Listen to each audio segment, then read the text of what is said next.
in this world, too many otherwise smart, brilliant, competent people, too many of them play the wrong games with stiff competition, crappy prizes, and they wonder why it's hard as heck to get ahead.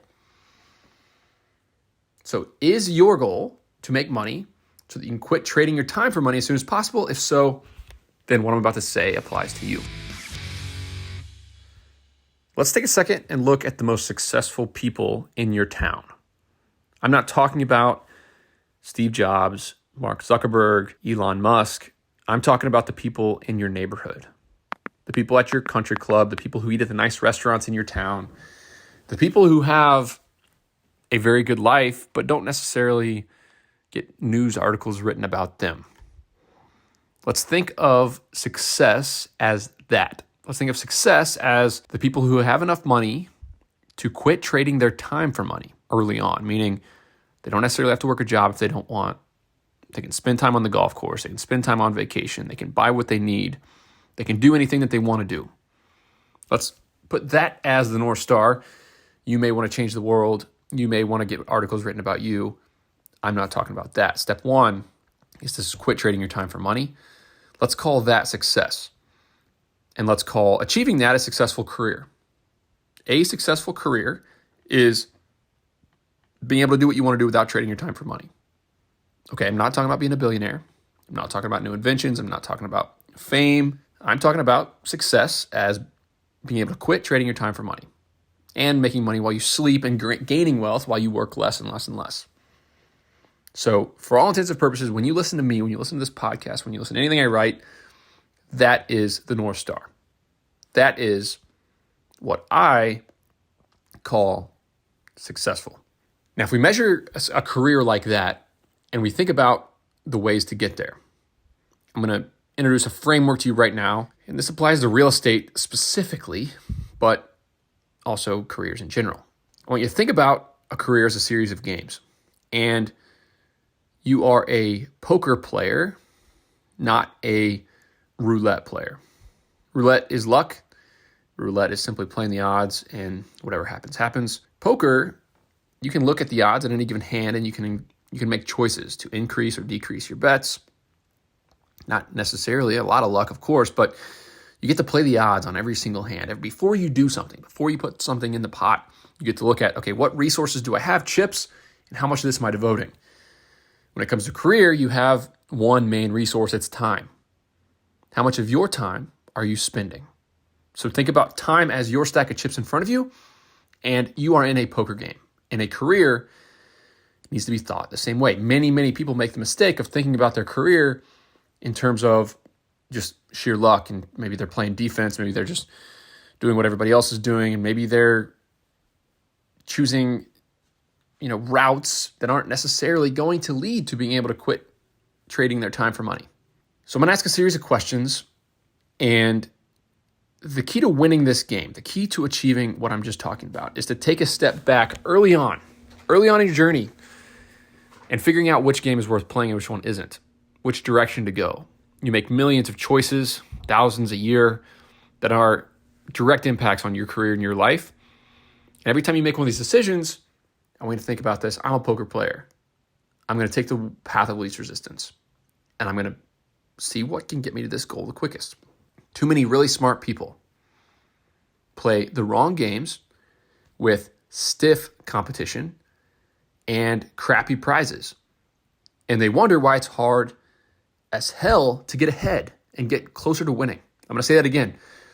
Too many people in this world, too many otherwise smart, brilliant, competent people, too many of them play the wrong games with stiff competition, crappy prizes, meaning the winner, what they're awarded isn't necessarily that good, and they wonder why it's hard as heck to get ahead.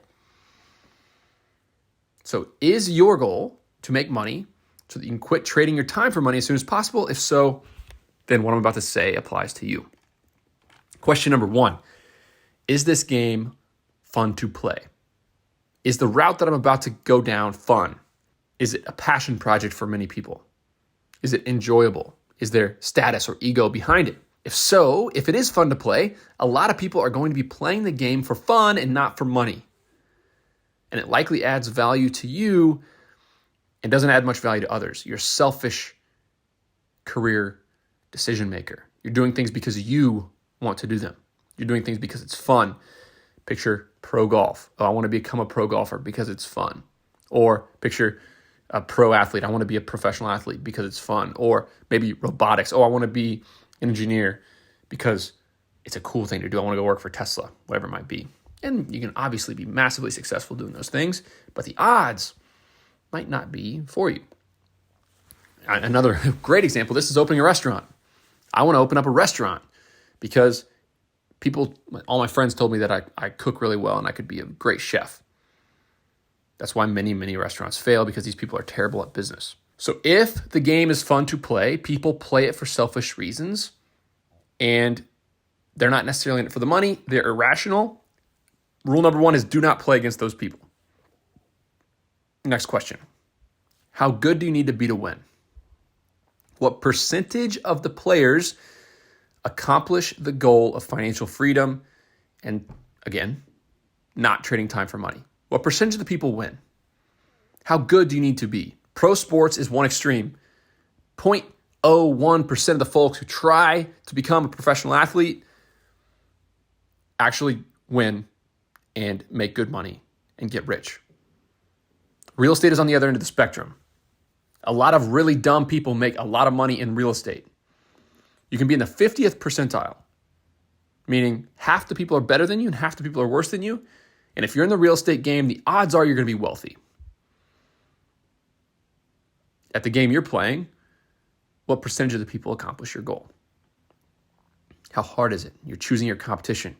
I would much rather compete against rich, lazy people in real estate than I would compete against hardworking, physical specimens in professional sports. Next question. What does winning look like? A corner office and good enough pay, but no life and 70-hour work weeks? Is that what winning looks like? Is that what your boss is doing? Look at your boss and look at their boss. If you're working right now and you go to work, look down at the corner office. Look at your boss. What is your boss doing? Do they enjoy their lives? Because that is exactly where you're headed if you win. If you're looking at buying your first piece of real estate, it's pretty clear that the people who play this game and do it well play golf, they travel, they hunt, they do whatever they want to do. Next question. Who are you trying to impress? Are you going a certain direction in your career because others think you should or society idolizes it? Or are you going a specific direction in your career because it makes you more likely to accomplish this goal the easiest way, the best odds possible? Many, many times your ego is the enemy when it comes to choosing your game.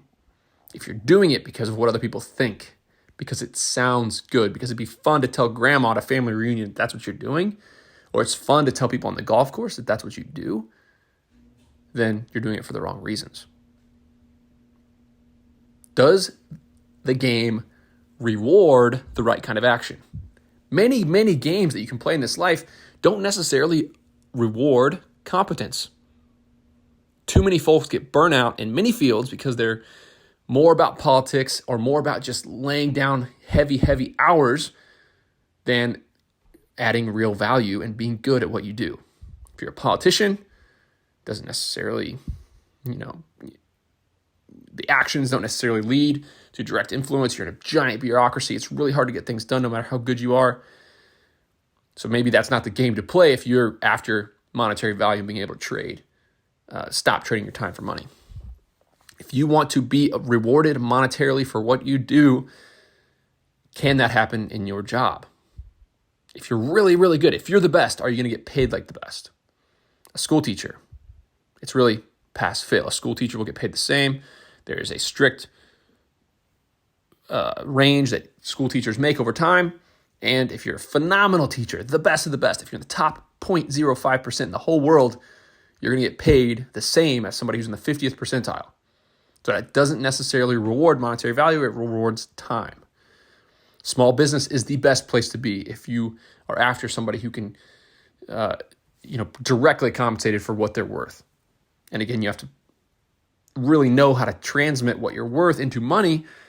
But if you're really good, the smaller the organization, the better. It's really hard to raise up the corporate ladder in corporate America, especially with all the craziness going on with, who's promoted and all these metrics that all these companies are trying to hit. It's really, really hard to get rewarded for competence. The smaller the company, the better. Next question. Do you want it all right now? Are you willing to log the time? You're destined to fail no matter what if you don't stick with something. If you want it all right now and that's the game you choose, the odds are phenomenally poor that you're going to do well. The folks who win, the folks who really succeed, they think 5 years ahead. They're willing to log their time. They're willing to learn a craft. They're willing to delay gratification. They do the sucky work right now so that they can do the fun stuff later. 10 years ago, I was in a warehouse. I was loading boxes. I was not making any money. I was sweating. All my friends were having fun or working cushy office jobs. I was in a warehouse loading boxes. I chose to do the sucky work then so that I could learn, I could make a little money, I could get in the real estate game, and I could do the fun stuff now. Can you avoid the golden handcuffs? Can you avoid it? Can you avoid being trapped into making more money as a W-2, trading your time for money, trading your time for money, trading your time for money? Because when you start earning more and working more, almost everybody, me included, spends more money. You spend it. You spend the money. And then they become addicted to that paycheck. We become totally dependent on it. And if it stops, even for a little while, we are underwater. Can you shift gears once you've won? Let's fast forward. You're rich. Do you keep grinding 7 hours a week? Are you totally obsessed with the game? Are you a deal junkie? Are you going to take unnecessary risks? Or do you take a step back and enjoy your children, your life? Do you have balance? Do you change your investment style and take a little bit less risk? Or do you keep pushing it back all on the table and potentially go broke? The winners, they have balance. The winners are like water. The winners, the people who achieve this goal, the people who dominate their career, they change course when a path of least resistance becomes available. They're not pot committed. They're opportunists. They quit when the odds suck. They double down when the odds are good. And they do a pretty good logical job of looking at a route, looking at a path, looking at a game, and figuring out if it's worth playing. The winners, if you think about, a path, a career as a mountain that you're going to try to climb, the winners took a few steps up 20 different mountains. They tried a lot of stuff. They quit it. They knew when to quit it, but they also knew when to stick with it. And they took a look at what life was like at the top of that mountain. They thought about how hard it would be to get there. And then they picked the mountain that was worth climbing. Big news, guys. I created a free PDF that details my method on how I analyze a self-storage facility and figure out what it's worth. Give me a pen, the back of a napkin, and a couple metrics, and I can figure out about what the property is going to be worth to me. If you want to download this PDF, click in the show notes, the first link, and you can give me your email address, and you get a email right away with 4-page PDF that outlines exactly how I think about underwriting or giving my initial analysis on a self-storage facility. Again, click the link in the show notes, and you're going to get that document for free. This episode of The Nick Huber Show is brought to you by RE CostSeg. If you want to maximize your bonus depreciation and minimize your tax liability, make sure to do a cost segregation study on real estate you've recently acquired. RE CostSeg offers the lowest priced, fully engineered studies in the business, and you get a virtual site visit with a quick turnaround. They did 30 plus cost seg studies for me over the past year, including a short-term rental, along with my self-storage facilities. And I'm also an investor in the business, along with my good friend and CPA, Mitchell Baldridge, who you all know. To learn more about how bonus depreciation works, listen to episode 75 of The Nick Huber Show, or visit recostseg.com to go ahead and get a free proposal that outlines the cost of the study and your potential savings. Thanks again, recostseg.com.